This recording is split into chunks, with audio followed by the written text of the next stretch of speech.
Hello, welcome to Left Claw Studios. Why you gotta make it sound so sensual? No. This is super sensual. It's like, hello, welcome to Left Claw ASMR. God, this is Angel, and I'm we got some news for you today. Yeah, we got some news and updates. Okay. Oh, jeez. Now I want some mac and cheese. Yeah. Oh, really? Smack and cheese. All right.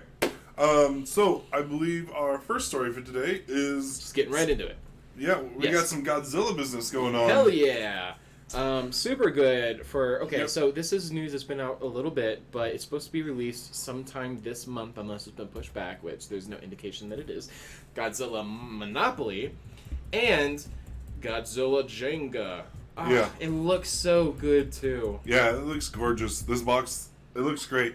Now, I've played a few different Godzillas. I played a few different Monopolies, and I've played some Jenga. Uh-huh. I think what's intriguing to me about the Godzilla Monopoly is the whole game is about real estate, right? So I'm curious how this is going to play out. Is it like, do you have to buy anti-Godzilla insurance? Oh, that's a super good point. Right? Let's see. It says, I guess it's just based on it. Does the property values go down after a Godzilla attack? Oh my god, that'd be such a weird way. Finally afford a park place. If we already have fights, depending on arguing, trying to bargain for locations. Yeah. This is, if that's the case, oh my god, Monopoly's about to get a lot longer. I imagine there's going to be some sort of random chance of Godzilla attacking any part of town. What if you are different kaiju? It's not just you're going to be playing Godzilla. You're going to get these little tiny figures you're going to be able to go around the board with. What if you're like Rodan? What if you're like King Ghidorah, Mothra? And your goal is to own parts of the city. Yeah. I guess that's how regular Monopoly is played, but from the mentality of a monster, it's yeah, this is my shit. You can't have this. I think it might be more interesting if it's a regular traditional Monopoly, except for with the addition that Godzilla at any random time might attack part of the city. Oh my god. Like a random timer, a timed event. Yeah, and if you don't have insurance paid up on that property, you'll lose the value of it. Okay, this sounds really tedious. You're gonna have to get into insurance law and it'd be a simplified insurance. I think it could be interesting. Oh yeah, that would actually be, and honestly, because that's what it is. It's a very simplified real estate game. Well, this image says that it's a fast dealing property trading game. Yeah. So it might be a little faster than the fucking 10 hours I grew up with. The real game is only supposed to be 2 hours. Everyone modifies the rules with house rules, and it causes the game to last longer. Oh. Yeah. Almost no one plays Monopoly by the actual complete rules, and just little modifications drastically extends the game. So my wife bought me this game, both of these games. So I would be super interested in maybe trying to get a rig set up and live stream. Yeah, playing this That'd game. be fun. Yeah. We'll try to put that together, and then we got to do some Jenga too. Yes, definitely Jenga. So the way Jenga looks, is it up there? Oh yeah. So apparently this is a timed event. As Godzilla will come closer and closer to the tower. I guess if you fuck up or I don't know. What the I think are. If you screw up, you lose the game. Mm-hmm. That's just the basis of how Jenga works. For all my millennial brethren, I lost the game. Now, everyone other than you apparently knows the regular rules of Jenga. You just have a tower, and you take turns taking pieces out. I have never played Jenga. Yeah, Angel's never played. He didn't have a childhood. So, that's sad. Anyway, it looks like, based on the description that's given, you have a Godzilla standee that stands some distance from the tower, and then it has this little meter along the bottom that we have a picture of down there. Mm-hmm. And it says something about rolling a die for him to move closer to the tower, making the danger worse.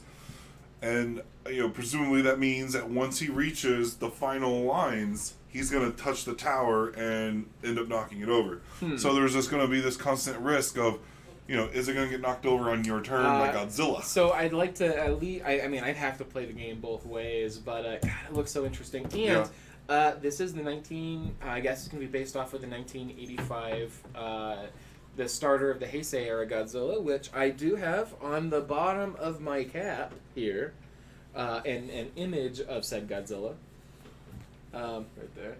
Oh, nice. 1985 Godzilla. You got that exact image. Yeah, I do. I like it.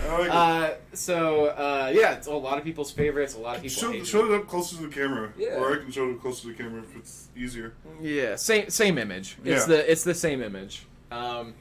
Which was I liked it. I'm pretty biased. I like almost everything Godzilla. Yeah, I think I own a regular set of Jenga if I remember right. So I'm gonna have to play that here in the next week or so. Oh yeah.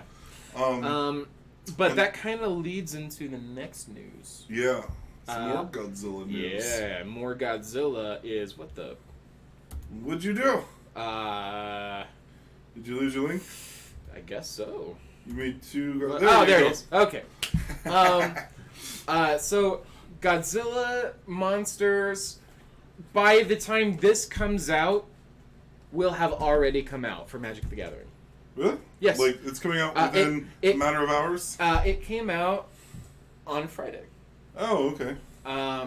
But it's super great because like no one's at the moment it's a great time to buy them because no one's really buying them due to like current economic issues. So if you have the ability to buy them and did not know they exist, right now is a great time, especially since this first run, the first edition set of these cards, will have the Space Godzilla Death Corona, which if you don't know is he has a Corona beam, Corona being the type of mineral that he's generally accepted to be made out of.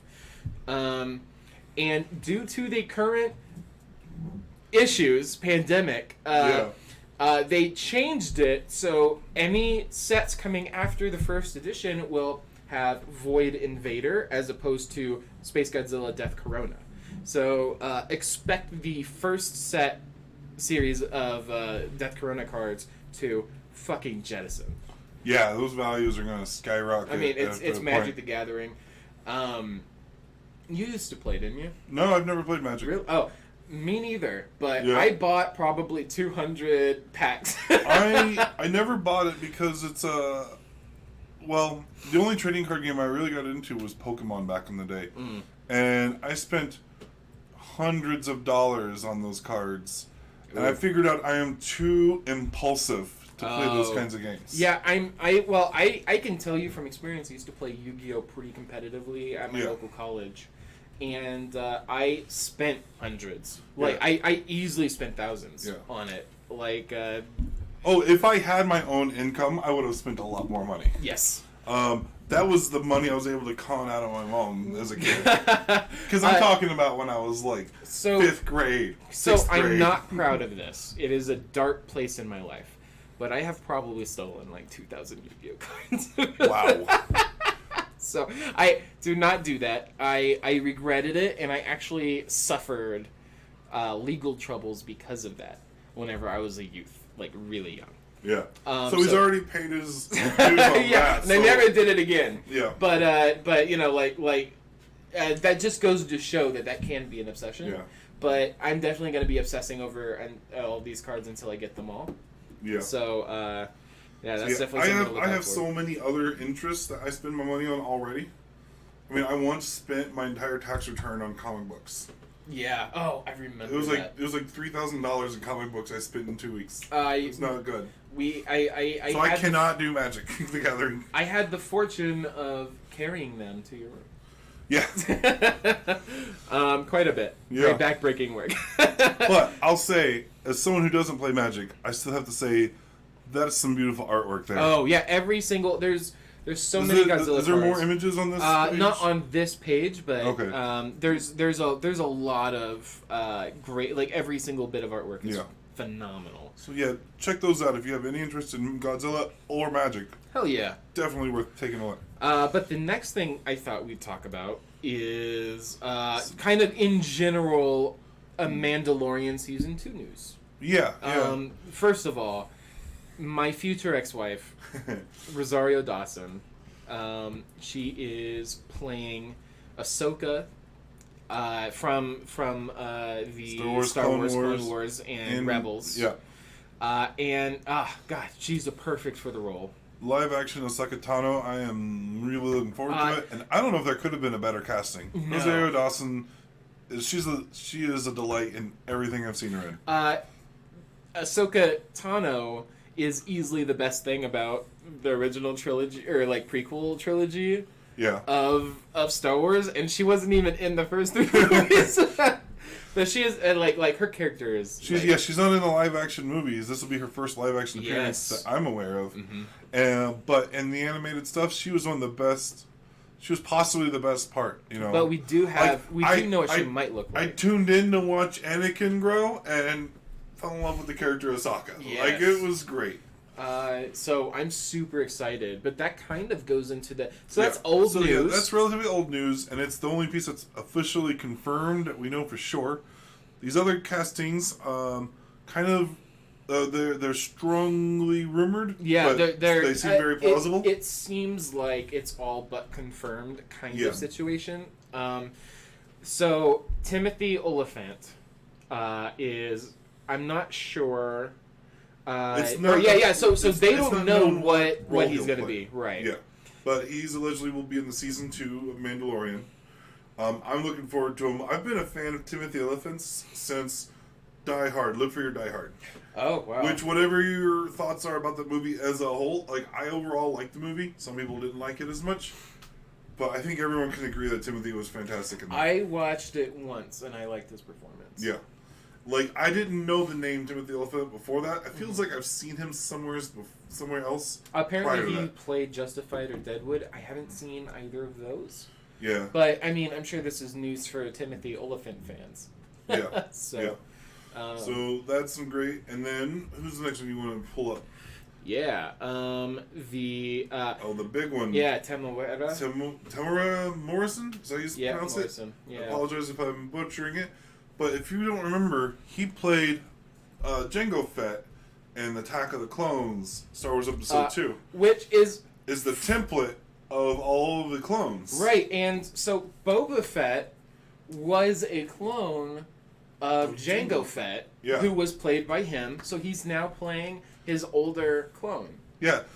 He's fucking phenomenal. Yeah, he's playing as the adult of the clone. The theory is that Boba Fett survived the Sarlacc pit. I think that's been confirmed through other media. It's not been officially confirmed in the Disneyverse. Really? Yeah. Oh, it's been confirmed as far as I know. Yeah. Right? As far as I know, he's not been universe. confirmed in the DC universe, but it was in the old books. It looks like they're sticking to that story for the Mandalorian and bringing him back. Now, there is some confirmed story about there being some found Mandalorian armor that Jawa's discovered. So we're not clear if this is going to be a clone of Boba Fett. Like, there might be some clone shenanigans happening. Because this doesn't, I don't feel, fits neatly with the timeline. However... Why not? Why wouldn't it? Because the show Mandalorian takes place after the fall of the Empire. Right, but I thought it took place considerably afterwards. Few years after. A few years, really? Yeah. Only and that he's, much? And he's a little older. Huh. So, I mean, they're still talking about the Empire. Oh, so this is before... So the Mandalorian took place before the Force sequel Awakens? trilogy? Yes. Oh, I did not realize it takes place in between the sequel trilogy and the original trilogy. Oh. Yeah. I mean, you still have stormtroopers, but their armor's dirty. Because they don't have the Empire to help. They've been decommissioned. Yeah, they're decommissioned. Interesting. Yeah. So we might, and it actually does make sense. I saw some people talking online saying that it could not possibly be Boba Fett because clones will degenerate, like they age twice as fast. Yeah. That is not the case with Boba Fett. People do not know. Jango Fett asked for, when he agreed to be the template for the clones, he asked for one untampered clone that he could raise as a son. Yeah. So if that is the case, then that probably fit really nice. Yeah, I think so. Also, there's some there was some leaked artwork for season 2, like concept art that I saw that has a character in it that looks an awful lot like Rex. Remember the clone Rex from Clone Wars? Yeah. In Rebels, he's older. In Star Wars Rebels, Rex reappears and he's older and has a bit of a beard.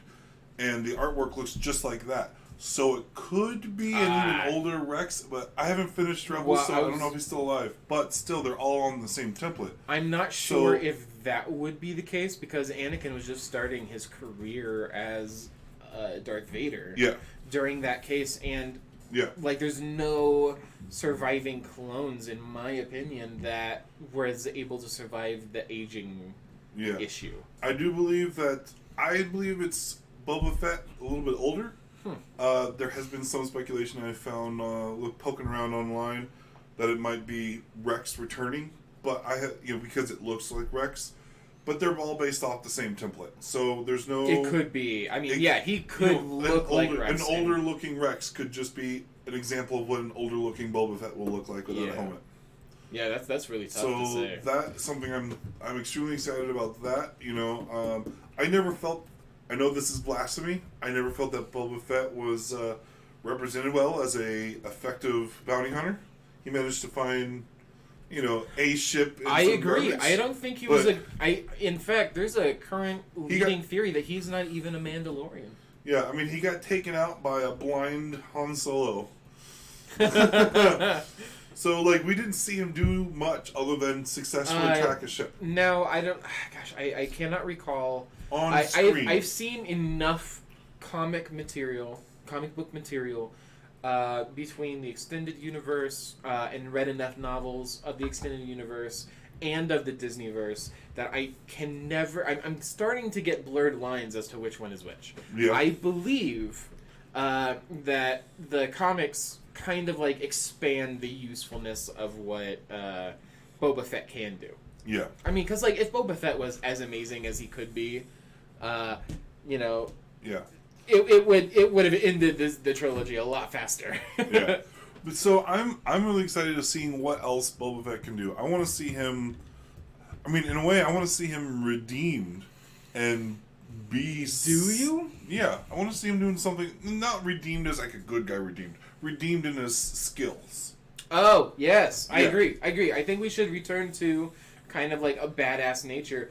But I also kind of disagree with that, because it's very clear. At least to me and a few other people, it is. I am on the train that he is not a Mandalorian. That he stole the armor from people, and it's not true Mandalorian armor.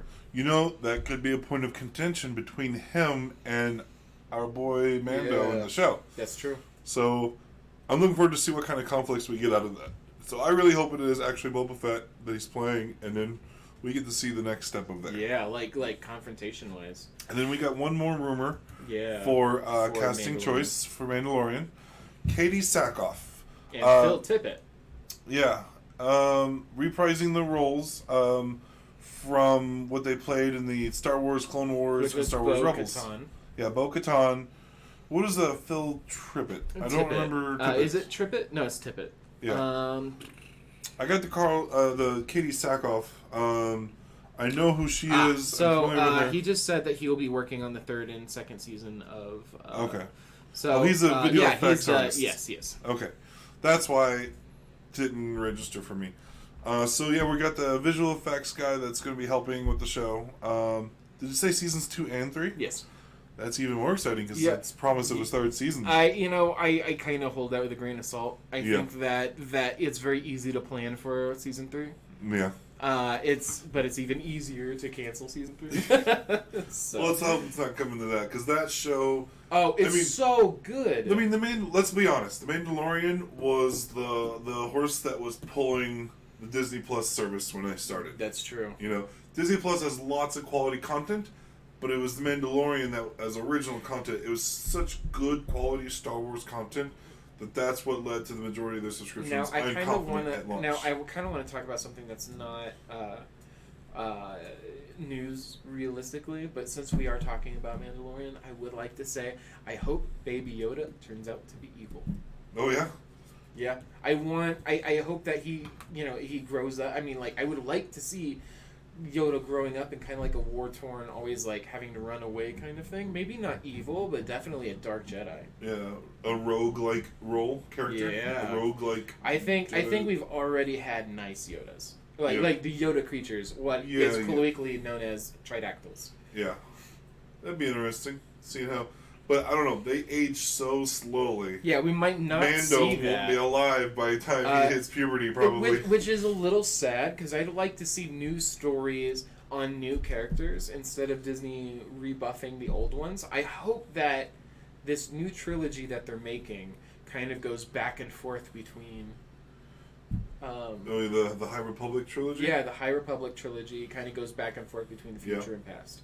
Because I would like to know new Sith. I already know about Darth Bane, Revan. I'd like to see new Sith. I'd like to see Revan as a movie character myself. Honestly, I would like to see a standalone Revan movie. Yeah, I agree. But that's a whole other thing. Katie Sackhoff. If you're not familiar, it's hard. I'm not sure what the right word choice is here, but I really liked Katie Sackhoff after seeing her in the third Riddick film. She was in that film. Oh, she's a badass, right? She's like this. She's a really fit badass. That was woman. One of the Riddick films I've never seen. Yeah, I know you haven't seen it. I haven't seen any of them. Now, if I remember right, she's also really big from.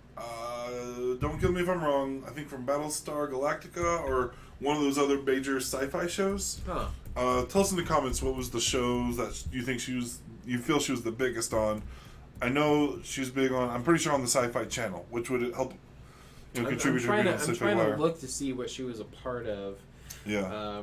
There's so many people to keep track of nowadays. But I liked her enough in the Riddick that I learned her name. Ah, nice. So, and I've seen her in other things. Just the Riddick is the only one that pops in my head because that's where I learned of her. Right. Kind of like Timothy Olyphant. I learned of him in the Die Hard film, but I know I've seen him in plenty of other things where he's always been great to see. I feel the same way with Katie. I've seen her in other things, and she's usually one of the highlights of the content she's on. I just can't, top of my head, think of what those other items are. So I think we should move on to what is the next one, which is Batman. Batman, yes. Robert Pattinson, which is already... just his announcement of being cast was already controversial. Yes. Now, the news that he is refusing to do constant working out. I am going to piss off a lot of people here. I agree with him because he's already lanky. He is not a big fellow. Yeah. He is very thin-framed. He's thin but fit. Right. I would never say don't... I would not say for the reasons he's putting out, which is he doesn't want to set a precedent. I don't have an opinion on that, but I do think that Batman has always fit a ninja role, and ninjas are not bulky. It is tough to get around when you've got huge biceps. Like you're heavier, which is not good. You need light footsteps. I think a more ninja Batman feels not to be better. confused with the animated movie Batman Ninja. Right. Which was a tragedy. Batman is a ninja. Yeah. He is, like, at its core, just, someone who skulks in the shadow and, like, preys on people. Now, a ninja from the fictional sense of ninjas. Yes, real not ninjas an actual dressed up, ninja. Yeah. The actual ninjas dressed in normal clothes. Yeah, they're just spies. Yeah. But, yeah, in terms of how we fictionalize ninjas, that's what Batman is, plus a detective. Yes. And so, it's weird for him to always be this super bulky character, I've always, whenever I saw him, the way he was depicted in, what was it? What was that story where he and Superman were old and they were fighting? The Dark Knight Returns? Yeah. The way he was drawn. He was very bulky He was very bulky. Frank Miller had him jacked. That does not make me feel like that individual can get around easily. Should have been renamed Captain Jacked. Oh my god. No. No. And then fakes a heart attack. Yeah, he does fake a heart. Like, that's such a Batman thing to do. Yeah. Just like in the, like, someone yelling at him in the bank. He won the fight by faking a heart attack. Well, sorry, like I love Batman. two- I got a tattoo with Batman and Superman together, and I think it's kind of bullshit for people to say Batman won that fight when he faked a heart attack to not die. Yeah, I think at the, I feel like he would focus on being lean, fast movements, probably like focus on Krav Maga. Yeah. We don't need to be bulky. Bulky muscles don't dodge bullets well. That's true. Yeah, more surface area. Anyone who plays fighting games knows that. More surface area, like the bigger the frame. You know Yeah, what the I mean? bigger the hitboxes are, those hit markers. Yeah. You need to minimize those hit markers. So yeah, I think, but even from a cosmetic or from that kind of a thing, you know, we have kind of reached a point of, and even without the bulkiness, right? Mm-hmm. Like he already lifts weights, right? But he obviously exercises. But Everybody's calling him lazy. I don't think he's being lazy. He might be. I don't necessarily have an opinion on the setup yeah. aspect. Well, so a lot of superhero films have kind of gotten a bad reputation in the health world. Yes. In the first Thor movie, right? In the first Thor movie, they got that shot of Thor shirtless to show how ripped he is. That shot, I think, put Chris Hemsworth in the hospital for like 3 days to be that fit for that shot. Like he had to work out a ton, have like a very, very carefully crafted diet, and deliberately dehydrate so that he could be as ripped as possible for a 30-second shot. That then they couldn't film for 2 days because he was in the hospital. Yeah, and that happens. Dehydration is movies. a huge issue. I have my godmother. Whenever I was younger, she used to lift weights. Yeah. And for the photo shoot, while she lifts weights, she would starve herself of water for like 4 days, and Yeah. She would come home after losing weight, completely, or not to my home, but she'd come to her home, and like be completely dizzy. It's not healthy. Yeah. So I agree that there is certainly a problem there, and that's why one of the big reasons why Hugh Jackman quit being Wolverine. Yeah, that very thing is what pushed him out of the Wolverine role. Is he got tired of having to be required to be ridiculously ripped in an unhealthy way.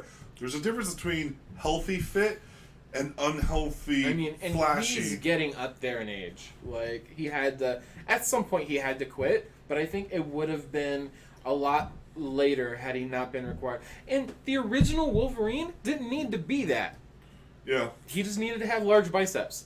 He's a small hairy troll. Like he could have been any weight realistically and still been terrifying. Yeah. He's got claws. You can't kill him. Yeah, it's like why? As long as he's not like beer belly and 200 years of combat experience. And he's not always fighting, and he never works out because why would you when you have a metal skeleton? He's always working out. Yeah. One swing of his arm during a walk is like 10 times of me lifting. There was no weights. reason why Hugh Jackman needed to be that jacked. And if you're talking huge Jackman, if your argument is, he needs to be that jacked because it's his mutant ability, I challenge you because in canon, he's only his metal skeleton is what prevents him from being jacked. Like he was turning into a jacked feral being without his metal skeleton. So yeah, I think this is gonna be a controversial story. This is a controversial story. People are thinking he's being lazy, not doing what it takes for the role, and they're already concerned about him not having what it takes for the role. Because everyone compares him to Batman, or not Batman, brings up his Twilight work, which Twilight, vampires, bats. Yeah, well, it's not just that. That's what made him famous. Even though he was in Harry Potter before that, it was a smaller role. Twilight's what made him famous. Smaller role. He was like the linchpin in that whole movie. He was a major element of one of the 8 movies. One of the 8 movies. Yeah, right. and he's nothing compared to the Harry Potters and them like he was in Twilight. Twilight, he was the main character besides the girl. He's done a lot of. There's a Twitter that I really enjoy. That I'm actually subscribed to, and it is Robert Pattinson beating a seagull to different music. And it is a scene from his movie where he grabs a seagull by the legs that is attacking him and just beats him against a rock. Wow.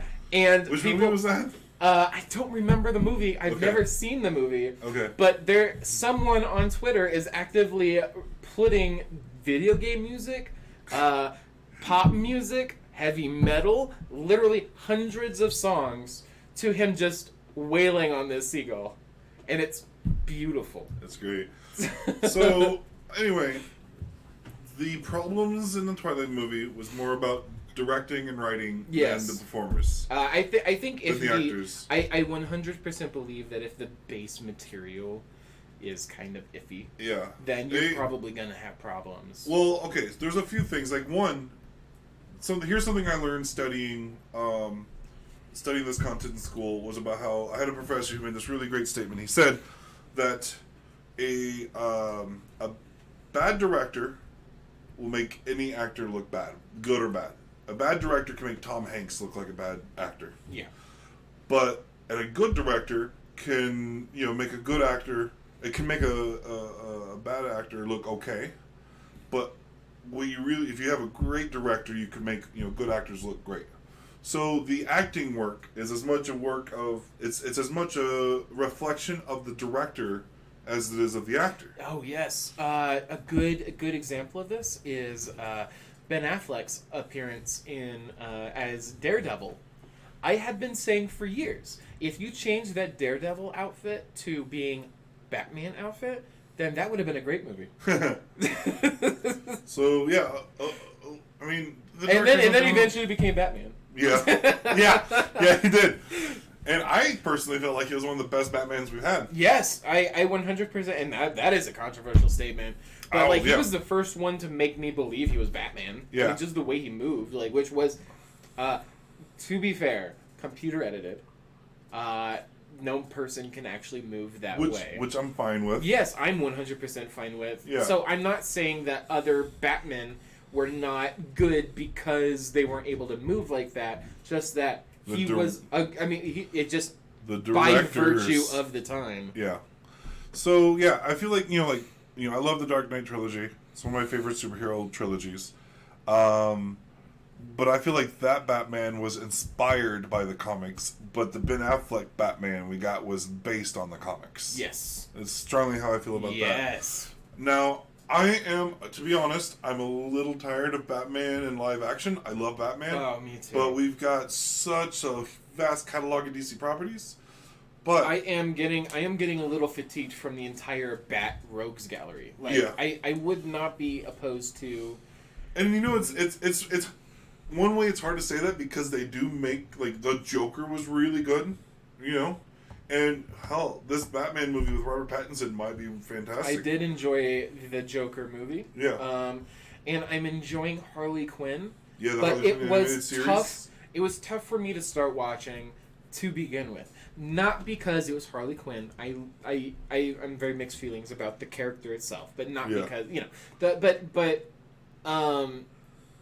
but because we just have so much Batman shit. Yeah. And it is now one of my, I think it's number 2 on my favorite animated superhero anything. Wow. The it's Harley really Quinn. High praise. Yeah. I like it a lot. I don't know if I'll put it that high yet, but I have to say, if you haven't watched Harley, the animated series, I'm excited. I'm excited to wait for it. It's got a lot of swearing and blood, so keep that in mind. So your discretion advised. But if you're listening to our if you don't have a problem with that, then definitely give that show a watch. I think the reason why is because they're able to manage an entire story arc in one episode, and that's so hard to do. Yeah, and make everything super and it's a comedy series. It's a comedy series and it doesn't take itself too seriously. Some people take their lore of superheroes way too seriously. Oh, There's just so many angles you can take. So a little not a spoiler, I guess, but Bane is based off of the movie Bane and the comic book Bane combined, and it is the best version of any Bane. It combines the two, but it makes jokes of it. Yeah, so in one instance he's like, I may have been born in the shadows, but I don't want to stay in the shadows. Yeah. like no other Bane said that except for the movie Bane. So. Yeah. So it makes little tongue-in-cheek references to the whole backlog of it. Like anything that the characters are known for could get referenced. Yeah. I just saw an episode where Man-Bat was a lawyer. And he was a terrible lawyer because he just screams. Like he knows what he's saying, and he's like he's screaming objection, but everyone in the jury or the judge and everyone here is just and the judge is like, I want to object or sustain, but I can't tell what he's saying. Which I need to specify the judge is Bane. He's like, I can't. Does anyone speak Bat? I don't know Bat. I love it. Hilarious. Anyway, the whole point of us even bringing up Batman on this whole thing is that I'm honest. If they can manage to bring the energy from Batman versus Superman, Batfleck, into Robert Pattinson's, like, at least for the action, I would fucking enjoy this movie. It sounds to me though like they're trying to go with a more grounded, realistic Batman, which I'm not super thrilled about. No, we already had that. Yeah, I'm not super thrilled about that, but I'm going to give it a chance and see how it goes. I'm not going to prejudge it. Are we aware of who the villain's supposed to be? There's some rumors, but I don't know for sure. There's some rumors that claim to be certain, like confirmed rumors, but I'm not 100% convinced that anyone actually knows outside of the production studio. Right. And honestly, I'm okay with that.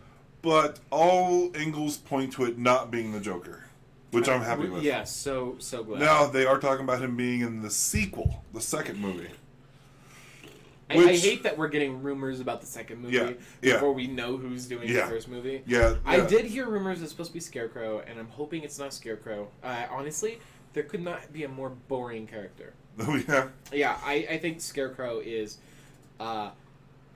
basic. And there's not enough there, I feel like. If they want to go, because I heard that they're wanting to go with a more focus on the detective route. Oh. And if that's the case, I would really like to see the Riddler. Yeah, Arkham Asylum is really detective focused. Yeah.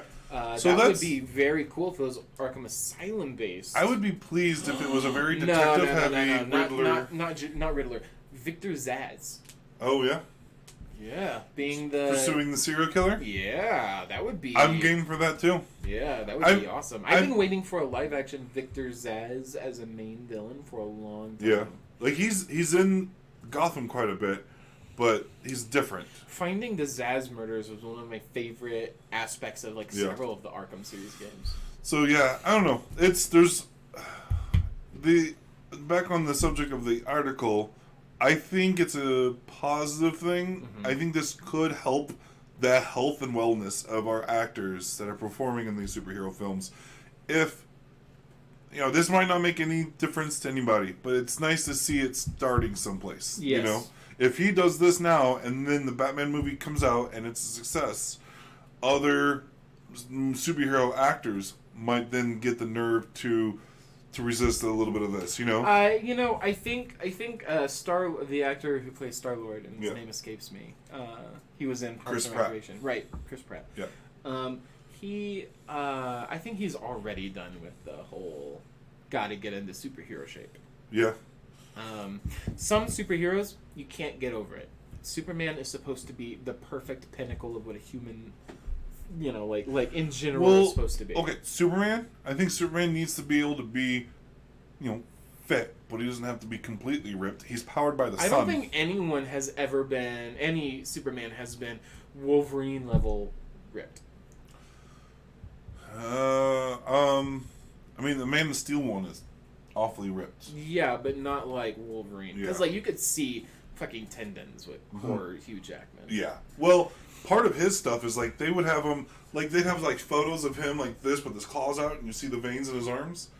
Part of how they got that pose is they had him holding a 50-pound sack of sand in each hand. to help bulge out his muscles more. Yeah. And that is some intense business, you know? Yeah. I don't know if anyone has gotten as jacked as Wolverine has had to get. Hugh Jackman. You know, I think people in general start feeling like... You know, and if you're wearing a suit all the time, you really don't need to be jacked. Yeah. I mean, for instance, the person who played the person who played Captain Marvel, or I'm sorry, Shazam. I had Captain Marvel comics growing up. I still call them. Yeah. I get everyone watching that knows the character you're talking about is gonna get the slip. They're not gonna fight you. So so Shazam didn't he? I don't know if you know this. He was not in shape for that. They had to use bodysuit prosthetics in order to get him ripped. Yeah. And it looked fine. There was people who joked. Some people joked about how the muscles look rubbery. Mm-hmm. But who gives a shit? Yeah. I mean, it could just been a rubbery suit. The powers came from, it's the powers of a god. It's magic. The magic muscles. It's a small boy in a muscular body. Like, it doesn't have to be a believable, realistic looking. But we have the technology now to prosthetically make someone look muscular. With the suit on. And we also have the power to make someone have abs. Yeah. If they can use makeup and prosthetics to turn Johnny Knoxville into a believable grandpa, for candid videos of people not knowing it's not Johnny Knoxville, we can use some sort of techniques to make someone look more muscular. There was definitely some fucking some valley issues there. Some what is that called? The uncanny valley issues. Oh yeah. Yeah, like he did not look like a person with those prosthetics, but they did look good. I mean, it won like an Oscar for best makeup or something. Yeah, I mean it was good, but you could tell something was off with the person. Like I wouldn't sit next to that guy for long. I would be too creeped out. Anyway, I think it's enough about Batman. Yeah. So the next one is. Something that I'm interested in. It's not my favorite series forever, but I'm super excited to play The Wonderful 101. Yeah. So we got a few new games coming out in this next week. A couple of them are actually remasters, basically. The Wonderful 101 was a Platinum Games produced game that came out on the Nintendo Wii U. Are you familiar with how it played? I'm not familiar with this game, but I know you are, so I'm going to let you mostly lead this conversation. But I am a big fan of Platinum Games as a producer, as a developer. Why is that? Well, they made Metal Gear Rising: Revengeance. Mm-hmm. They made a Ninja Turtle game, I believe, that was that I played a little bit of. That was really fun. They made Bayonetta. They're really good. Yeah, they're really good at like action games. Yeah, like action sword fighting combat games. And they seem to have their own IPs, but they seem to be like really excelling at taking someone else's property and just doing it justice. Yeah. But this is not what they did. They made the game. Wonderful 101 is a game where you play 100 people at once, and your goal is to create shapes out of those people. 101 people in one? Yeah, no, just 100. Oh, why is it 101? I forget. Oh. But you make individuals, or you make like a sword. You can make like a whip, a gun, and then out of those many people, as a crowd, you morph into like these giant weapons and attack people with. So are you Cruella de Vil? I feel like this is the plot of the 101 Dalmatians. No. You're taking like a whole bunch of puppies and turning them into a sword. Okay. If only it's tiny cartoonish people. Yeah, if instead of a coat you're saying like a giant sniper rifle. Yeah. Well, they have the ability to like assemble together and then deassemble. Okay. And like you're just and if the crowd gets separated, obviously you can't. So like there's a lot of nuance. The fighting is super good. The issue that I had was it took me like 3 tries to actually get into the game because it didn't fucking explain anything. Oh, it doesn't explain much? Nothing at all. Ah. So like you had to figure out how to swirl in a circle or zigzag in order to get the whip, or like a thing for the. So it was really difficult to get that and like understand the best way to do it for the highest success rate, which was also really hard on the Wii U gamepad. Yeah. But it's apparently they fixed that. According to this, they fixed the issues. They now have a tutorial, kind of like, and like they have more in-game depth dialogue that explains everything better. So it should be fixed as an issue. Now, my understanding is this game got funded through a crowdfunding event. Yes, it did. Kickstarter. Which means that there was at least enough fans, even though the Wii U console as a whole sold poorly, which means pretty much any game on that platform is going to sell poorly, it still has enough of a fan base that it got crowdfunding to get remastered. Yes. So I feel like that's a good stance that it's a quality product that more people need to get a chance to get their hands on. And this does bring up a good point. If you are a fan of Power Rangers, Kamen Rider, Ultraman, you will like this. It has very much of that same level of energy. Oh, nice. Yeah, it's very, it is very superhero, suited superhero, Japanese superhero style. Okay. Yeah. So and I'm a huge fan of Ultraman, obviously. I mean, this is Power Rangers here, yeah, but like Power the concept of that kind of a thing. Yeah, I'm a huge Power Ranger fan, and you fight like giant robots in this game. Sweet. Like, yeah, it's pretty good. And correct me if I'm wrong, but isn't this art style seem very Beautiful Joe to you? Yes, Which is another property made by Platinum Games. Yes, I actually believe they're part of the same universe. Nice. I think Beautiful Joe is in this game, if I recall correctly. It has been a while since I've played this game. But I also enjoyed Beautiful Joe. That was I rented it from a Blockbuster. So when I was reading a little bit about it, I didn't read a lot, but I read a little bit, and there was like something that was stating that it's kind of like a hybrid of Pikmin and Power Rangers. Yes, that is using like your army of just individuals to make certain things and fight these giant monsters does feel very Pikmin-ish. Nice. But it's not the same thing as Pikmin, aside from the fact that you have to use a group of individuals to accomplish a goal. Other than that, it's not very Pikmin. Teamwork makes the dream work, as Walt Disney used to say. All right, what's our next game? Our next new game release. Oh, by the way, that game, the Wonderful 101, it's according to my notes, it's going to be coming out on PS4, Nintendo Switch, and PC May 19th. I believe this could be. I definitely want this to be a game we play. Yeah, you want to do a recording of this? I think it'd be great if you played it. Oh yeah. Yeah, I think you'd really enjoy it. I'm actually looking forward to that because it seems like a pretty cool concept, and I like this art style here. Generally, people who stick with it and learn how to play on the original fucking love it. Yeah. So, I mean, this will make it easier to get there. Yeah. But all right, so the next one is Man-Eater. Yeah. And I thought we'd play it in the background. I have a quick question real quick. What's that? If you've ever watched the movie Jaws, and you're like, man, if only I could be the shark, here's your game. Yeah, this game looks super interesting. I'm a fan of Steve Alden. I have been reading Steve Alden stuff forever. I was never a fan of Jaws, but I have been a fan of Meg. And well, I started with the Domain trilogy, but I really became a fan of the Meg trilogy, which is the main thing he's known for, which was recently made into a movie by Jason Statham. Jason Statham. Yeah, I've seen it. And that makes me want to play as a shark. So that would be fucking amazing. Yeah. Look at this. It's just, it looks visually, it's not designed to have AAA graphics. Like, you're not supposed to be like, oh yeah, 4K, this looks amazing. But could you imagine just being a shark eating people? Yeah. It just looks like a fun game. Not every game has... It's an indie game, I'm sure. Mm-hmm. It's an indie game. It's about fun. And I think that's where indie games really fit in, is like... they don't have quite the same graphical fidelity as the AAA titles.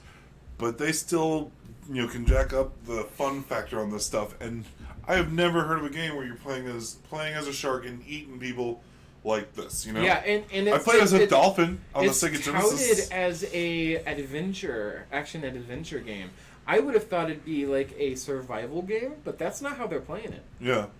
So I think this game's coming out for PlayStation 4, Xbox One, Nintendo Switch, PC on May 22nd. So we've only got a few days till it comes out. I'm definitely going to try to look into this myself a little bit more because I'm curious about how this is going to feel. Yeah. Like, the concept sounds fun. Right. And I'm looking forward to seeing what it's going to be like. I don't know what else to say about that. Yeah. It's a fairly simple premise, I think. Yeah. But definitely worth checking out. Something that's even like as amazing. Yeah. If not more so, if you're a fan of Saints Row, is that the third is getting a remaster of not just a remaster, a 4K remaster. Yeah, Saints Row the Third. Which was the reason why I got into Saints Row in the first place. Yeah? Yeah, this is the game that started it for me. I started with Saints Row 1. Oh, wow. Yeah. Old school. I pre-ordered that game. I came on right off the bat. Because, I mean, everybody was on a GTA kick. Yeah. GTA was really popular Yeah. then. I understand. And, so yeah, I got right into Saints Row when it first came out, and each game, I think, kept getting better. Arguably about Saints Row the Fourth, Saints Row 4, I don't remember how they called that. I feel like this is relatable to Maneater, because in this game you do get a gun that lets you shoot sharks at people. Very relatable to Maneater. It's got like street sharks. Well, when or I whatever. first heard about Maneater, I was thinking it was like a woman, like you play as a girl. Yeah. But Plays a no- woman that's killing men. So apparently I mean- in Maneater, that is still true. You are You're a playing female shark? as a female shark. So yeah, Saints Row the Third was a blast. If you don't remember like the stories of the Saints Row games, like the first Saints Row game, you're like this up and coming, gangster thug that gets involved with a gang that's trying to. Well, you're working for the police in the first game, and the police are trying to take out all the different gangs. And I don't think you know that you're working for the police until the very end of the game, but you're working for the police, helping build a gang to become the most powerful gang in the city, then kill off all the leaders of that gang. That's amazing. That is the plot of the police that are This leading you through this. remaster looks freaking gorgeous. And then the second game, you come back with some plastic surgery and take charge and become the leader of that gang. And you take out those cops that betrayed you in the first game. And you build up the most successful gang in the city. I know that to this date, one of the most wild game stories that we had is Earth gets blown up in 4. Yeah. That is the most wildest. And like that I don't remember quite what happened before that with Saints Row, other than you become the president. Yeah. This is what I'm getting at. Is like Saints Row just keeps scaling it up drastically. First game, you're just kind of a thug working for a gang, and you help build a gang to be the most powerful. Yeah. And then you get betrayed. Second game, you rebuild that gang, but now as the leader of the gang, not as an enforcer for the gang. And you become the most successful gang in the city. Saints Row the Third, you are known as the biggest gang of that one city, but then like the government decides that you're too dangerous, and then the government like somehow forces you out of your home city to a whole new city, and you have to, and all your assets are frozen. So you Do have you to want to build up a spoil gang in everything? that one. Not everything. I I don't want to spoil everything. I came for the dildo bat, Yeah, and I stayed for the story. yeah.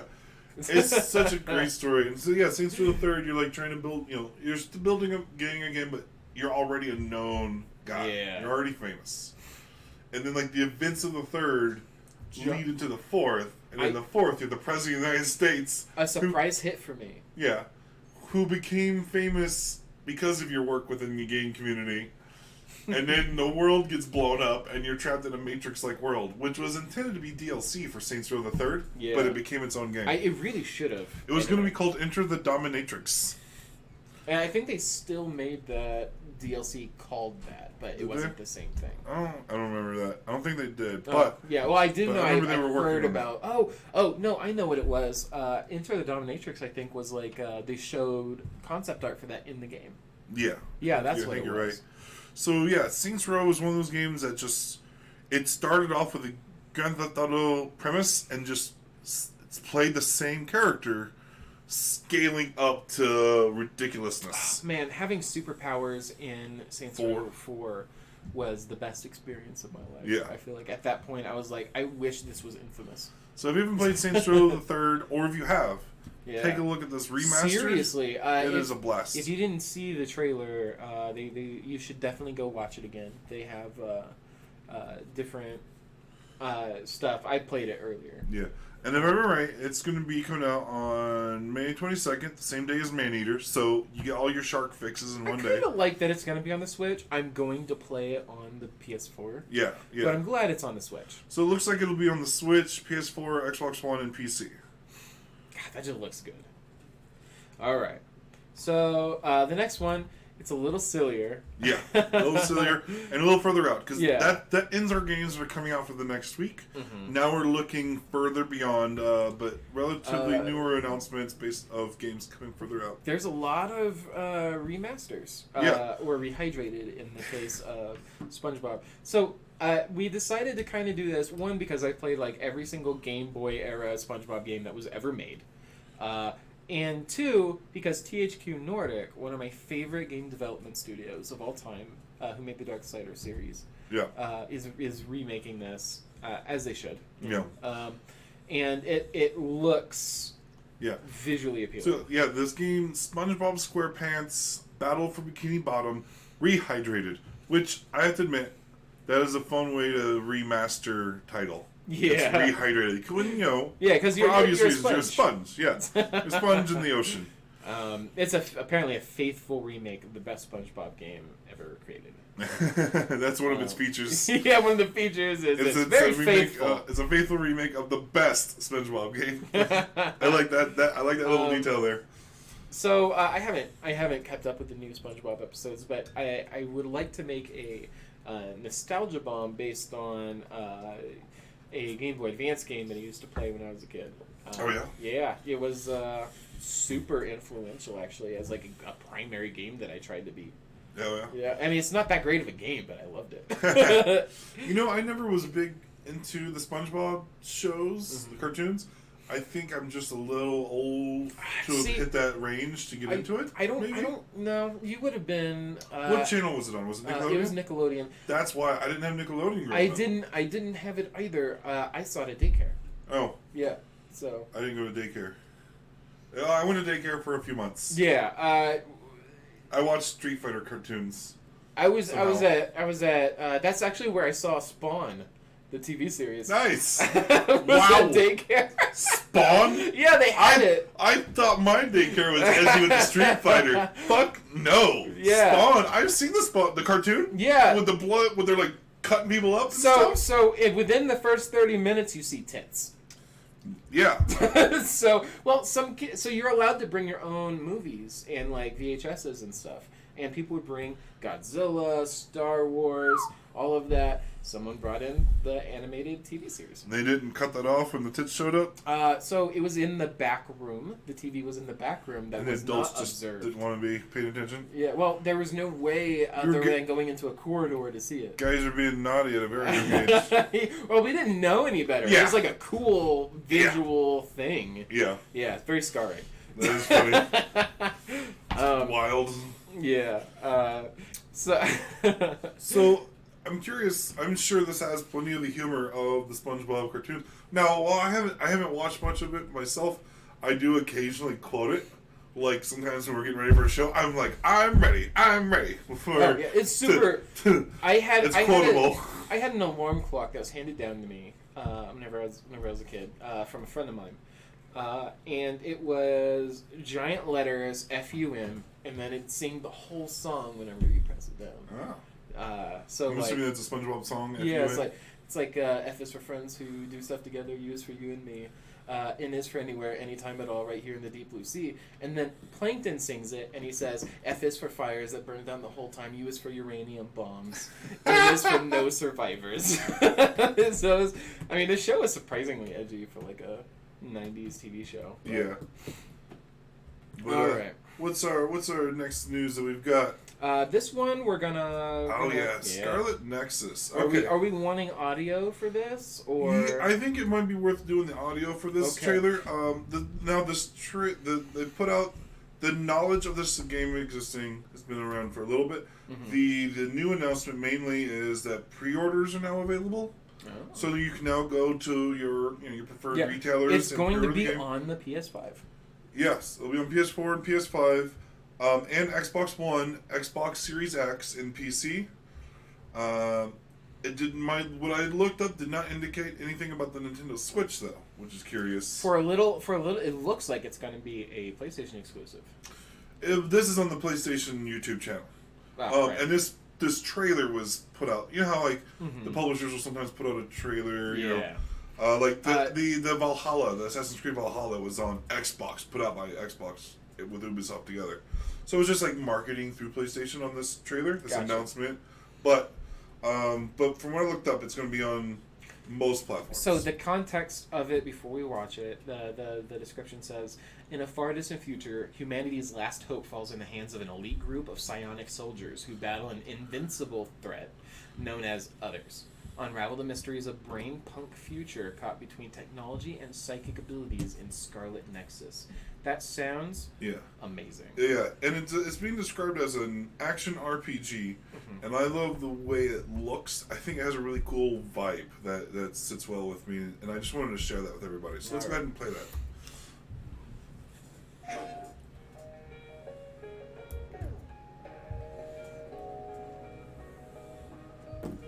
So they're going for a cross between cyberpunk and psionic and stuff. So yeah, Bandai Namco. Yeah, those motherfuckers.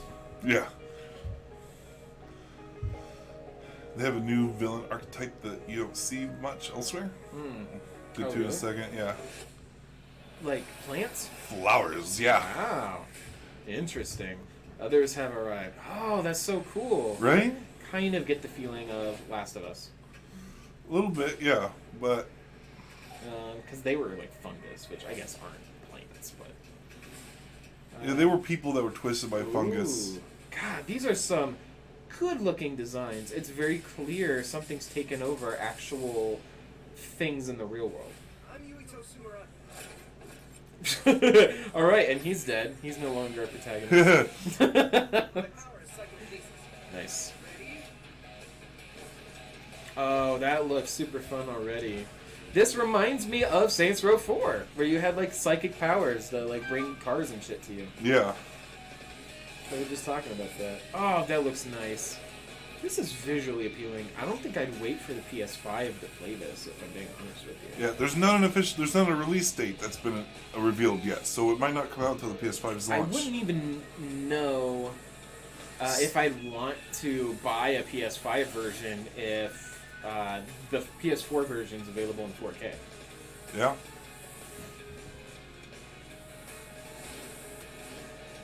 Wow, this is interesting. I'm definitely getting Shadow of the Colossus vibes too.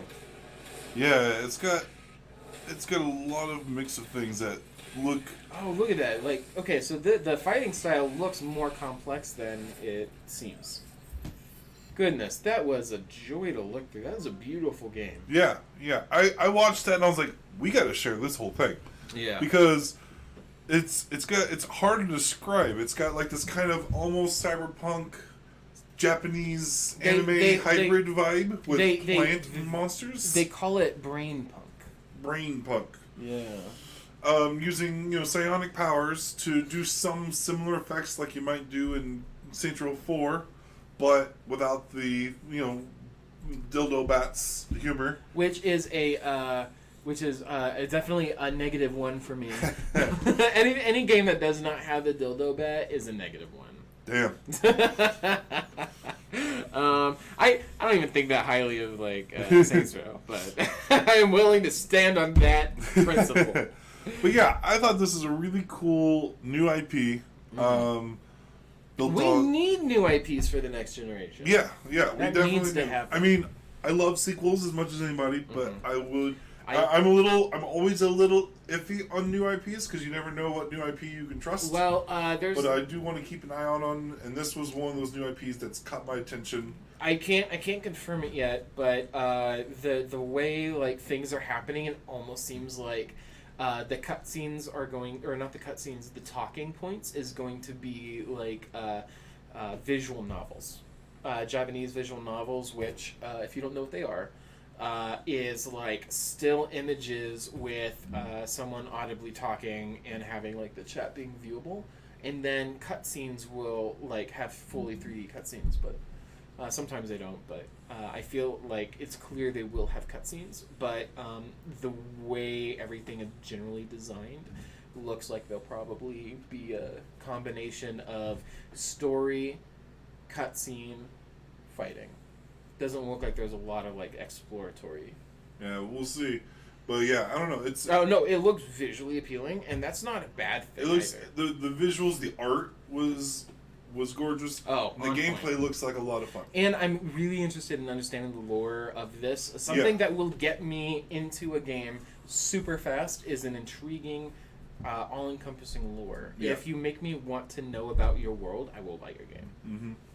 Yeah, I think that's as important as anything with any kind of game. Oh, yeah. To hold my interest is to have a good lore to it. Yeah, definitely. Yeah, so that's something. There's when I tried to look up for release dates, everything was like December 31st, whatever year, 2020, 2021, whatever the year was.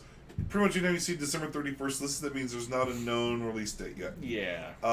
But they are taking pre-orders, which I always thought was weird when they're taking pre-orders without having a release date. Well, it's particularly odd because they're definitely going to be missing the window of release for the PS5. Because the PS5 I don't think has been pushed back yet. No, so far neither console's being pushed back. Yeah. They both say that production is going on schedule.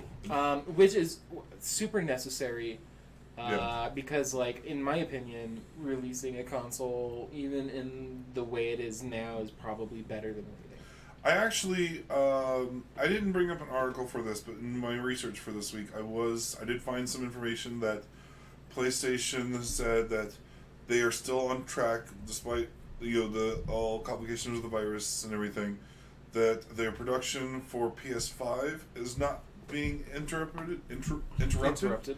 But PlayStation 4 production is being interrupted. So they are having some shortages of components for PlayStation 4 production. I'd almost prefer that. Yeah, I would definitely prefer that PS4 production is halted than PS5 or slowed or whatever, because I have a PS4. I mean, most people. Yeah, I've got two. so if one breaks, I'm not going to be heartbroken. It's crazy that we both have two. Yes. Yes. Yeah, and if both of mine break, I can ask you for yours.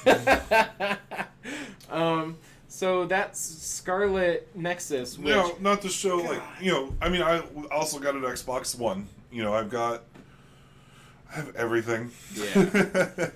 I can't wait to play this game, and I can't wait for the next generation. I personally want to play. I want to get it on the next generation platform. Mm-hmm. My goal is, as soon as I get. There's a few games that might come out this year that I might wait until the PS5, Xbox Series X generation to buy the game, just so I have that updated hardware to play it on. I haven't a lot of games. There's a few games I can't wait. Final Fantasy VII. I said that about Final Fantasy VII. Before Final Fantasy VII came out, I was like, I don't think I'm going to buy any more games until the next gen consoles comes out. Then I played a demo of Final Fantasy VII Remake and was like, I have to play this the day it comes out. Yes, he did. And it was, we uploaded that live, didn't we? Yeah. That playthrough. Yeah, at the end of that, we were like, yeah, we're both getting it. And we both got it. And then we're having a spoiler cast coming out next week concerning Final Fantasy VII Remake. Yeah. And also, I guess, by virtue of it being the remake, also the original. Yeah, and all of the Final Fantasy VII compilation. Yes, anything Final Fantasy VII is going to be ruined for you if you watch this and not know it. Yeah. And so, what's our next... Paper Mario! Yes. The original king. So many Origami King. That's what I meant. Origami King. I think this game was just announced. Yeah. And it's coming out in July 17th, 2020. That is a really short release. Honestly, announcement. Nintendo has been doing that a lot. They've been announcing something, and then Smash Bros. It has been a trend now for the DLC to be released that they announce it, and then the next day it's released. You know, I in some ways prefer that. Yes, I mean, me too. It's not always the best sometimes when it comes to us maybe coming up with, putting out news information. But, man, like, not being blissfully unaware sometimes, and then, bam, you get some news. We and didn't then, even get to my knowledge, we didn't even get hints that Paper Mario was in production. Yeah. And then it came out, and like people are, well, let's watch the... Yeah, let's watch this little video. Let's watch this Paper Mario. Love that snap. Yeah, it's a great sound.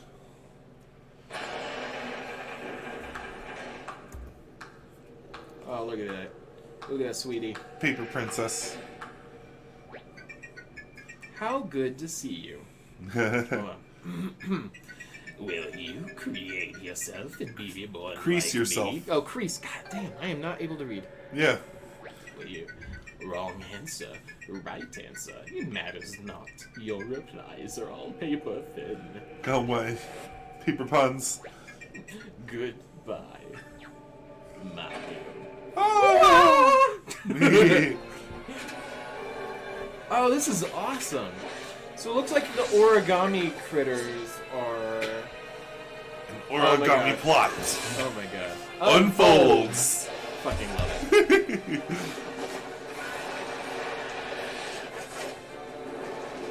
I think this is much needed. Gosh, like 2D versus 3D is what this is. That was very clearly a paper mache Goomba. It was. Wow. Yeah, like folded hands, folded arms to give you extended reach for puzzles. This is so interesting. You know, Nintendo knows how to take one gimmick and just make a whole game around it. Yeah, they do. A game that manages to be fun using that gimmick throughout the whole damn game. Like Yoshi, Kirby, Mario, they all have like these odd, like one's clay, one's yarn, one's paper. They all look good, and they all have like stuff based on the stuff that they're doing. Yeah. I think this is definitely going to be worth buying because I mean I'm certainly gonna buy it. Yeah. I haven't even played the new Mario game yet. Mario Odyssey? Yeah, I have not even played Oh it yet. Man, that is such a fun game. Yeah, I mean, it looks fun, but it's still $60.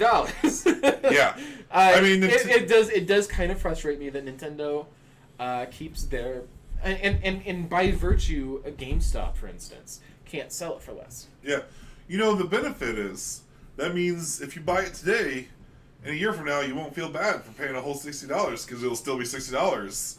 It'll be $60 in 2024. That is true. You do not feel cheated for not having waited for like a year. Yeah. God, there's so much to that. The Nintendo Premium is something, but you always know you're getting a quality game out of it. Mm-hmm. Yeah. So I don't think I've ever regretted buying a Nintendo game, like a first party Nintendo first party Nintendo game. Yeah. I now that I'm thinking about it, I don't think I can recall one that I bought that was so terrible I regretted it. Yeah. Now, something I want to mention, there's no proof that this is going to happen, but since it is Mario, I want to mention that there's rumors that the Nintendo Switch is going to be getting their own releases for Super Mario 64, Super Mario Sunshine, like remastered. Right. Those two games. I feel like there was a third one I can't recall. I didn't find any, I didn't see confirmation on it, just rumors, so I didn't prepare a link or a video or something like that for it.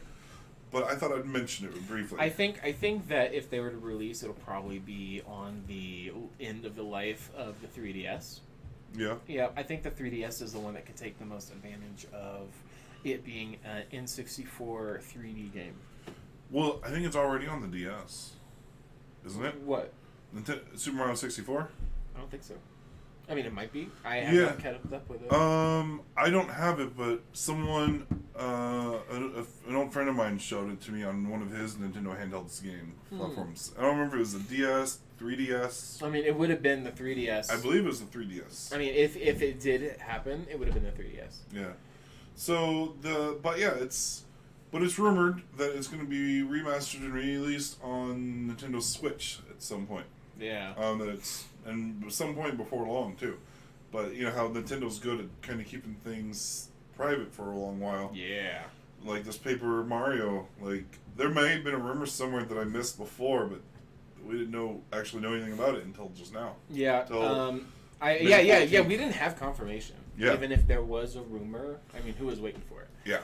That's wild. Yeah, crazy. And then one of the prime things we wanted to see. Yeah. So our last story for the day is the Unreal Engine 5. Just when I started understanding Unreal Engine 4. Yeah. Unreal Engine 5 is now being touted for the PlayStation 5. Yeah.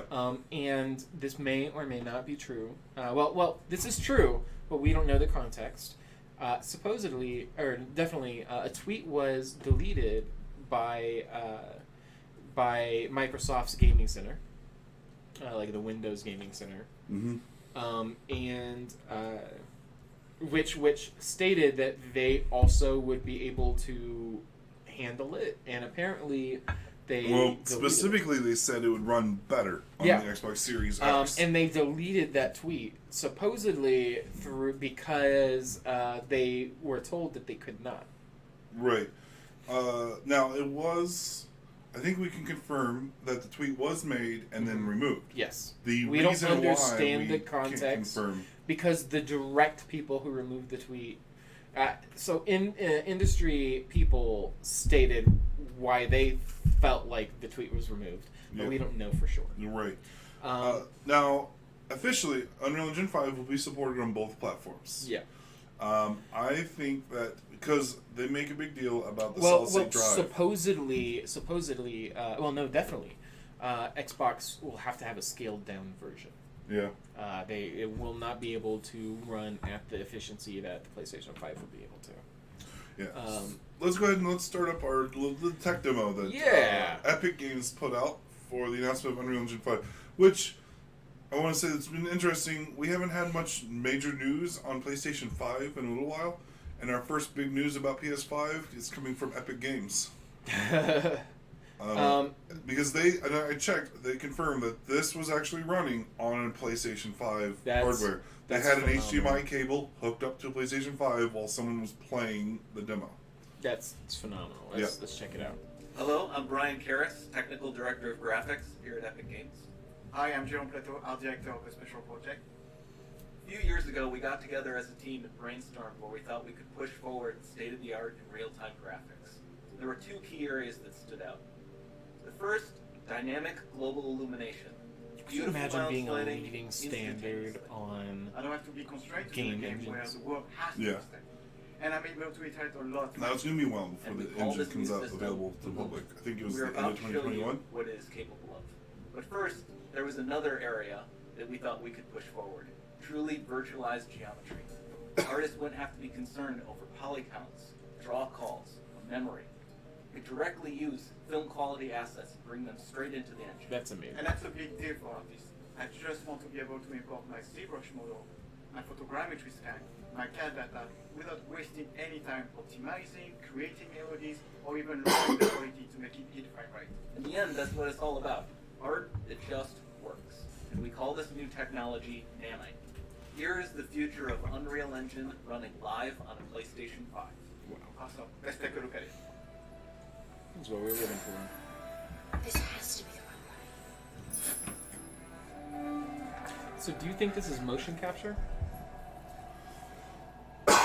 I mean, this is a playable demo. Right, but I mean the facial animations. Do you think that that's like motion capture or? Oh, probably.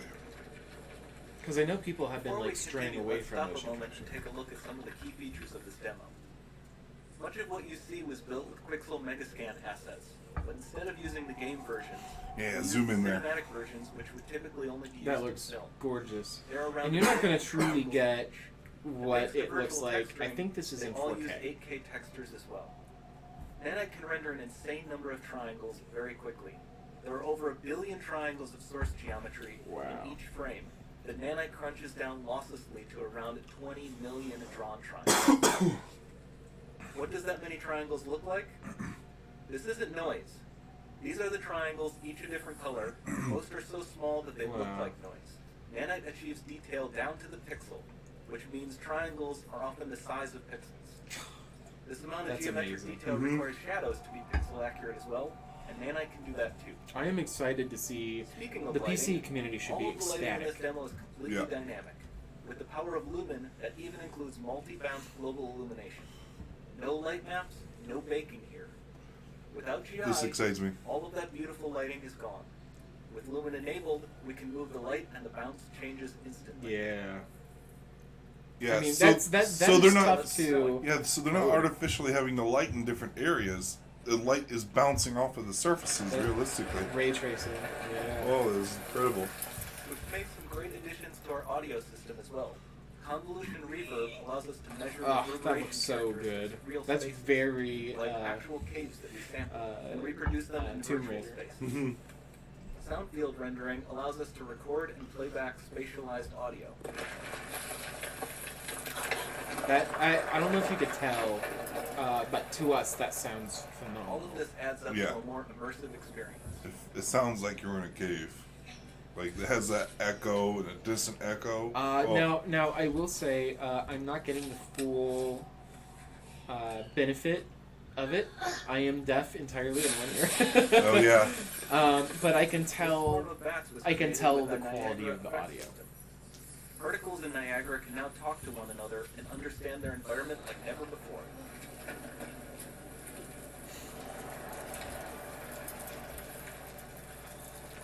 We've also added a ton of new functionality to run fluid simulations like you see in the water. Oh, look at that! I love good water physics. Beautiful. I don't think we'll ever get true water physics, but man, we're getting close. Yeah. I'm just kind of kicking through it.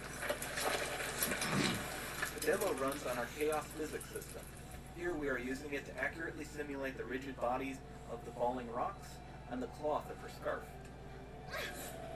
Yeah, I was really watching this cloth here, like how realistically it kind of flows about her as she's moving.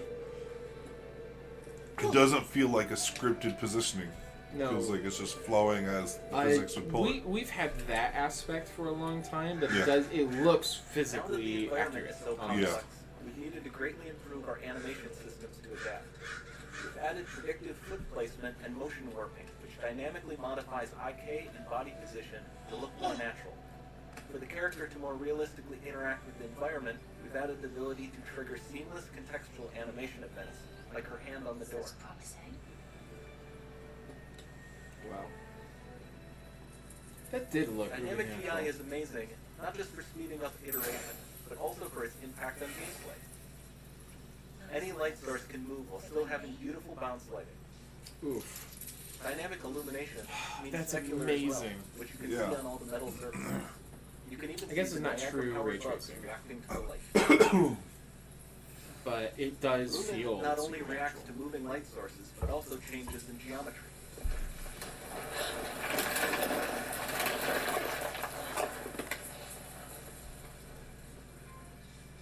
Remember we mentioned high poly assets?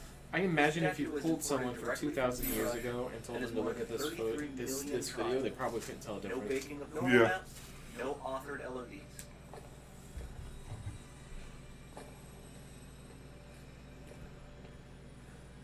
And we can do more than a single statue. There are nearly 500 of that exact statue at the same detail level placed in this room, for a total of over 16 billion triangles from statues alone. 15 billion. Over this entire demo, there are hundreds of billions of triangles.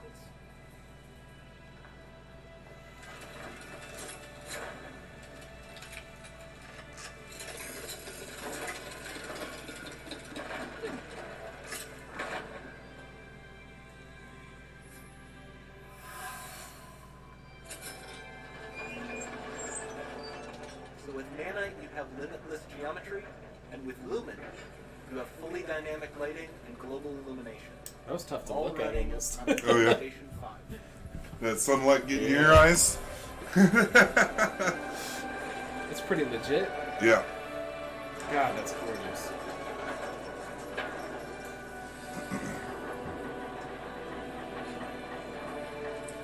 Watching the light is like one of my favorite parts on this. Yeah, it's so natural looking.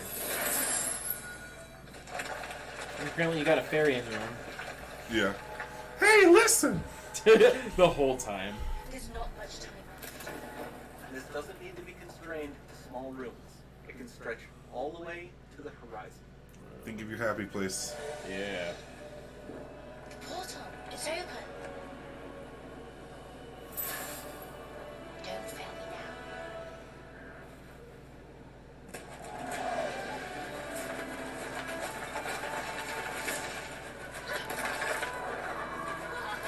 I'm thinking there's some like hard light properties with that orb.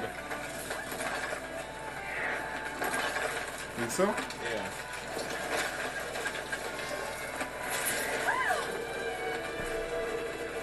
Goddamn. That looks gorgeous. It's the best looking desert I've ever seen. Yeah, and that was a lot faster than Spider-Man PS4. Yeah. Well, the new Spider-Man PS4. Right, yeah. It's time to see what's next. I want to see what's next for sure. Yeah, holy shit. So this isn't a real game. No. It's just a demo, but it's Although a playable demo. I kind of want that to be a game. Yeah. In the comments section, I've seen people being like, if you want to play this game, pick up your latest Tomb Raider. Yeah, okay. Yeah. Yeah, okay. Yeah. Wow. There is, V for victory. so I only saw about half of that, when preparing for this video that we're doing right now. Yeah. So you didn't see the flight part at the end, No, huh? I didn't. This, and I get it's not going to be a real game. I kind of want it to be a real game. Everyone, I think, wants it to be a real game. It looks incredible. Yeah, it looks fun. And gosh, I don't know I'm if it's gory excited. enough for Epic Games, though. I am excited for the PlayStation 5. I'm not like a console war person. I will get an Xbox if there's an exclusive of something that I like. Yeah. But I do think that the PS5 is going to have a lot more intrinsically to offer. A lot of people talk about stats.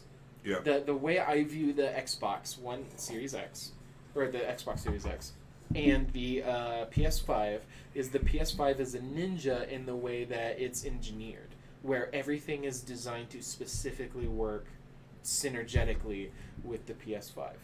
And Xbox is a knight waving a mace around in a suit of armor, and their goal seems to be push as much power into the system as possible, and hopefully that will be sufficient enough to run newer, higher quality games. And I'm not saying either one of them is like a bad way of doing it, Yeah. but it can be deceiving if you're looking at specs. Yeah, it makes it to where just looking at specs, it's hard to get a good feel for which one will have a stronger performance in terms of actual productions. I mean, they're both going to be great. They're both. They're going to be good for both platforms, and we're both very likely going to get both. Yes. So- Now, I mean, when you're talking about comparisons, I believe one of the head guys over at Epic Games said that the specialized solid state drive that the PlayStation 5 has surpasses any solid state drive on the market, including the high-end PC solid state drives. You know, that's not the first time that video game technology has pushed an industry forward. A really odd example of this is Pokemon Silver and Gold, the original for the DS. Yeah. Or Soul Silver and Heart Gold, not the original. They had a little Poke Walker, which was a pedometer where you could take care, like put Pokemon in it and walk them outside of the game and raise them. The reason why I bring that up is that pedometer, to date, at that point, was the most accurate pedometer that existed on the market and remained that way for many years. Wow. So to date's not right, but Yeah. of its time. Yeah, of its time. Yeah. No, if we are comparing, and this is not the best comparisons because they're different games, but Microsoft has gone on to say that or I don't know if it was Epic Games or Microsoft, but one of them said that Gears of War 5 runs 4 times faster on the Xbox Series X than it did on the Xbox One. But I would be disappointed if it didn't. yeah. So, well, here's what I'm getting at: is that ran 4 times faster? Like the loading screens were 4 times faster, right? I mean, just having a solid state drive is going to do that. Yes, but if we go back and look at what we got for the demonstration for Spider-Man PS4 running on PS5, the loading screen on that was 18 times faster. Yeah. I've been saying for a while. I don't know how comparable those two games are, but just off of that loading screen information, Gosh, I feel like in order to make Spider-Man work, because you're having more assets on the screen at any given time. yeah, So that means that Gears of War is allowed to have much more higher detailed stuff. yeah, So that might not be a good comparison, only because we might have more detail in Gears of War, which would require it to load faster. yeah. Now this loading, Or slower, this specific loading was done with, on Spider-Man at least, when you use fast travel to go from one part of the city to another part of the city. The fast travel in the original game was somewhere around 14 seconds. Well, and then in the PS5 it was 0.7 or 0.8 seconds. And traveling in general, they stated PS4, the new PS4 Spider-Man was the speed through which you could web sling was entirely limited by the load speed of the city while you were swinging. Yep. So the PS5, by that logic, and that's old logic, but that would mean through the PS5's new solid state drive that you could probably go really fucking fast, like nauseatingly fast. Yeah. Now, it is also worth mentioning that they said that for Gears of War 5, that it was loading 4 times faster without doing any code changes at all. Just running the game as it was built for Xbox One on the Xbox Series X. So I think that's something worth thinking about, is they didn't do any code. And I don't think they did any code changes to the Spider-Man game either. But that is encouraging. Even without new stuff, if we just play our old games, that helps encourage me that if we play the old generation games on the new platforms, we're looking at those games, regardless of what platform you're moving to, them moving a lot faster. This might be the very first generation where, and I might be putting my foot in my mouth by saying this, but I believe that we're heading to a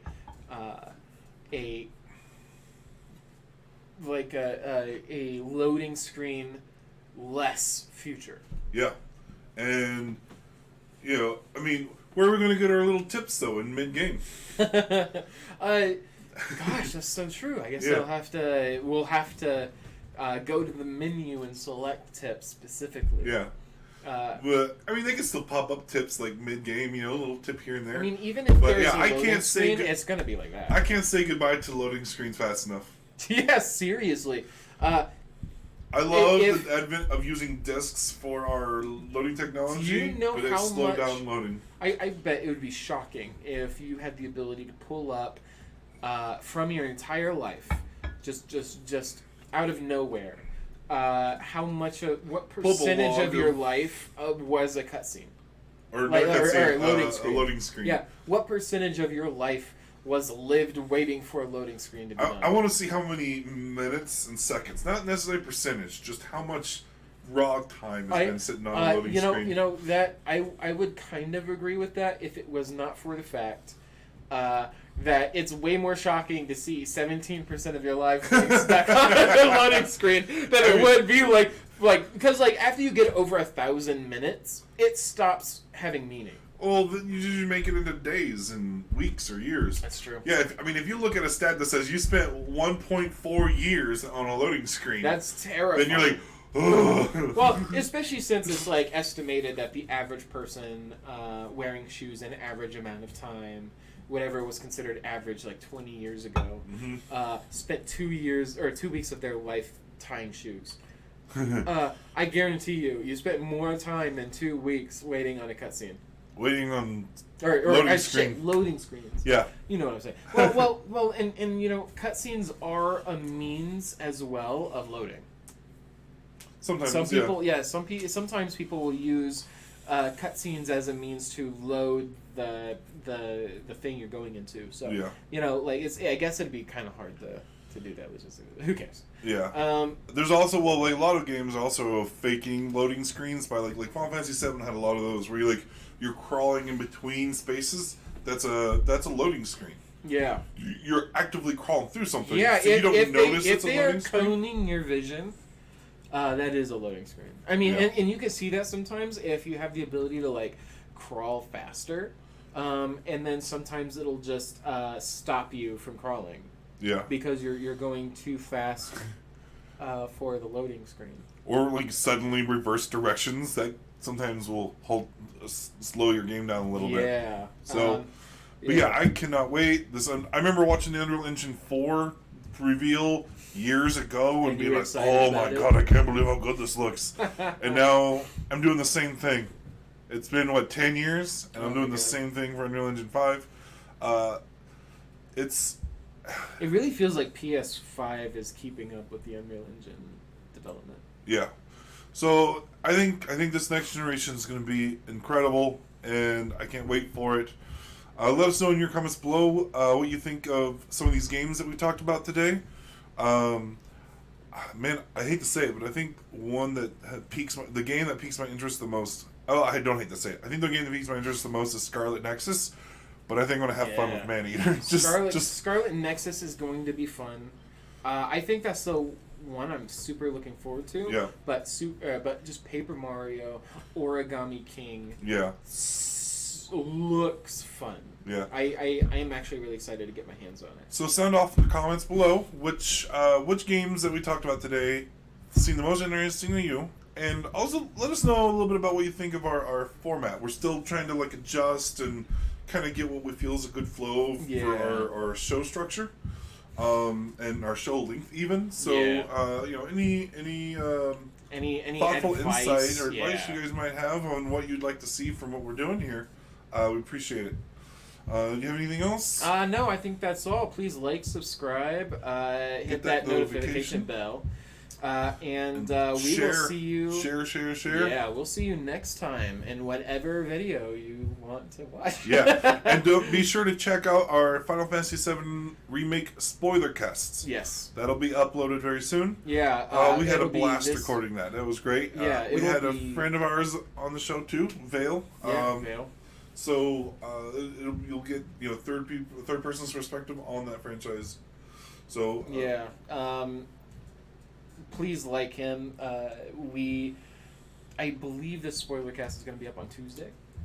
Awesome. So keep an eye out. All right. Peace.